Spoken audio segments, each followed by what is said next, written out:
எல்லாருக்கும் வணக்கம். நம்ம இன்றைக்கி என்ன பார்க்க போகிறோம் அப்படின்னா, கல்வி நிர்வாகம். கல்வி நிர்வாகம் அப்படின்னா என்ன, அதோட செயல்பாடுகள் என்ன அப்படிங்கிறத நம்ம இன்றைக்கி இந்த காணொளி மூலமாக தெளிவாக பார்க்கலாம். கல்வி நிர்வாகம் அப்படிங்கிறது ஒரு கல்வி நிறுவனத்தோட திட்டமிடல், ஒருங்கிணைப்பு, வழிகாட்டுதல் மற்றும் நிர்வாக செயல்பாடுகளெல்லாம் உள்ளடக்கிது. ஒரு நிறுவனம் இருக்குது அப்படின்னா அதுக்கான திட்டமிடுதல், அதோட ஒருங்கிணைப்பு, அதுக்கு எப்படி பண்ணணுங்கிற ஒரு வழிகாட்டுதல் அப்படி இருக்கணும் அப்படிங்கிற அதெல்லாம் சேர்ந்த ஒன்று தான் நம்ம கல்வி நிர்வாகம் அப்படின்னு சொல்கிறோம். கல்வி நிர்வாகத்தோட தன்மை அப்படின்னா என்னென்னா, நம்ம 4 வகையாக பிரிக்கலாம். தொழில்முறை செயல்பாடு, நோக்கமுள்ள செயல்பாடு, தொடர்ச்சியான செயல்பாடு, செயல்முறை, மனிதவள மேலாண்மை அப்படின்னு 4 பிரிக்கலாம். கல்வி நிர்வாகத்தோட முக்கியத்துவம் என்ன அப்படின்னா, கல்வியோட தரத்தை உயர்த்துறது, ஒரு மாணவர்களோட வளர்ச்சிக்கு ஆதரவு கொடுக்கறது, அதுக்கப்புறம் ஆசிரியரோட செயல்திறனை மேம்படுத்தணும், அதுக்கப்புறம் கல்வி வளங்கள் சரியாக இருக்கா அப்படிங்கிறத பார்த்து பயன்படுத்துறது அப்படின்னு சொல்லியிருக்காங்க.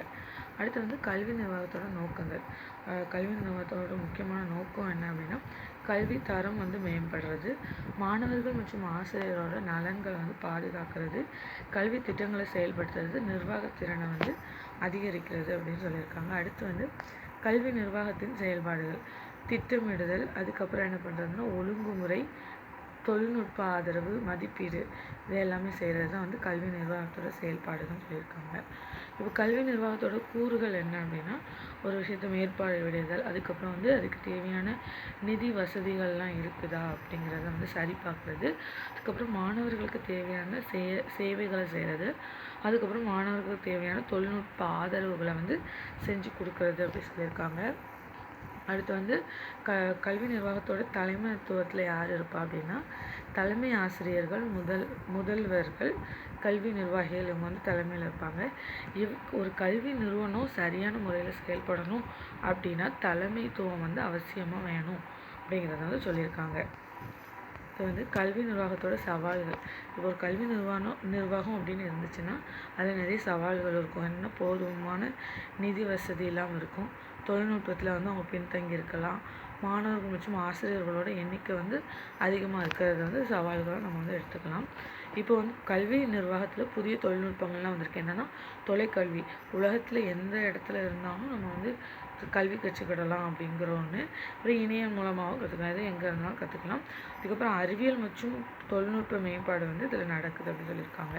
அடுத்து கல்வி நிர்வாகத்தோட எதிர்காலம் எப்படி இருக்கும் அப்படின்னா, ஏஐ மற்றும் தொழில்நுட்ப ஒருங்கிணைப்போட ஏஐயோட சேர்ந்து இருக்கும் அப்படின்ட்டு சொல்லியிருக்காங்க. அப்புறம் எந்த மாணவர்கள்னாலும் தனிப்பட்ட முறையில் அவங்க கற்றுக்கலாம். அவங்களுக்கு ஒரு கல்வி நிறுவனமோ ஒரு ஆசிரியர் தேவையானமோ தனியாக கற்றுக்கிட வாய்ப்பு இருக்கலாம் அப்படின்னு. இன்னொன்று, கல்வி தரம் அதிகரிக்கலாம் அப்படின்னு சொல்லியிருக்காங்க. இப்போ கல்வி நிர்வாகத்தோட ஆசிரியரோட பங்கு என்ன அப்படின்னா, கல்வி தரத்தை மேம்படுத்தணும், மாணவர்களை வழி நடத்தணும், கல்வி நிர்வாகத்தில் அவங்களோட செயல்பாடுகள்லாம் ஆசிரியர்கள் ஈடுபாடோடு இருக்கணும் அப்படிங்கிறத சொல்லியிருக்காங்க.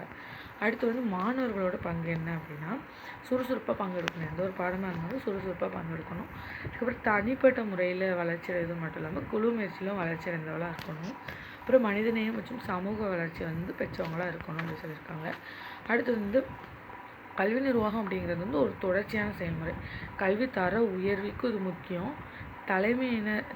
தலைமையினர் திறன் மற்றும் தொழில்நுட்பம் இது கண்டிப்பாக அவசியம் அப்படின்னு சொல்லியிருக்காங்க.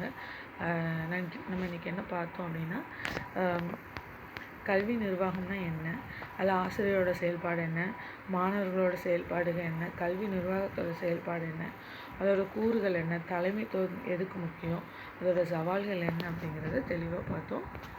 நன்றி.